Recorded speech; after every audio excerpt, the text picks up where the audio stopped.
कक्षा 12वीं का जो तीसरा पेपर है वो आपका था आज एनिमल हाउसबेंड्री का। और कैसा था पेपर, किस तरीके से ऑब्जेक्टिव है, देखिए सामने। पहला सत्यासत्य वाला है। राष्ट्रीय दुग्ध अनुसंधान संस्थान करनाल हरियाणा में स्थित है, तो ये सत्य है आपका। घी में 80% वसा पाई जाती है, तो यह सत्य है। गाय के दूध से प्राप्त खोआ का रंग सफ़ेद होता है, यह सत्य है। दुग्ध चूर्ण में 10% प्रोटीन पाया जाता है, तो ये आपका सत्य है। इसके बाद रखा है संघनित दूध में 90% जल होता है, तो ये आपका असत्य है। कुल्फी में ओवररन नहीं होता, ये आपका सत्य है। ये रेड पेन से जो टिक किए गए हैं उन पे आप ध्यान दीजिएगा, तो ये रेड वाले मेरे द्वारा लगाए गए हैं। इसके बाद है सही विकल्प चुनकर लिखिए। है बनाने के लिए फसल को काटना चाहिए जब फसल में फूल आ जाए।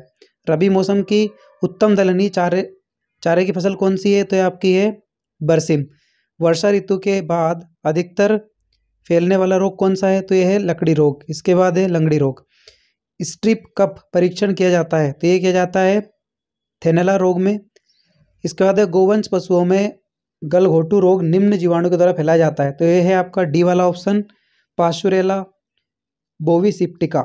इसके बाद है टमवर्थ नस्ल के शुगर उद्गम संस्थान कौन सा है, तो ये है आपके मध्य इंग्लैंड में। इसके बाद ये इस तरीके से इंग्लिश के दे रखे हैं। फिर है फिल इन द ब्लैंक्स। एक मादा शुगर का गर्भकाल कितना होता है, 114 दिन का। इसके बाद दे रखा है सर्वाधिक दूध देने वाली बकरी भारतीय नस्ल कौन सी है, तो ये है आपका सोनेर।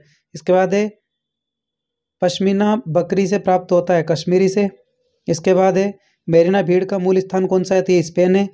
केंद्रीय भेड़ ऊन अनुसंधान संस्थान कहाँ पर है, फतेह मथुरा में स्थापित है। इसके बाद है बारीक मुलायम एवं मजबूत ऊन देने वाली भेड़ की नस्ल कौन सी है, तो बीकानेरी है।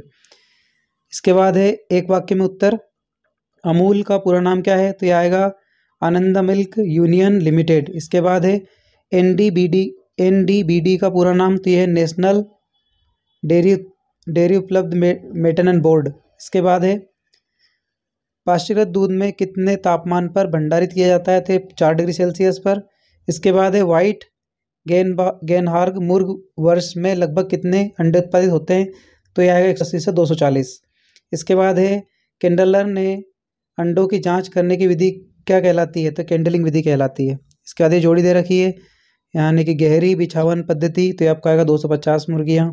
पिंजरा प्रणाली, इसका आपका आएगा ज़्यादा अंडा उत्पादन। इसके बाद है अंडों का सेल या कवच, तो यह आपका सेल्सियस का बना होता है।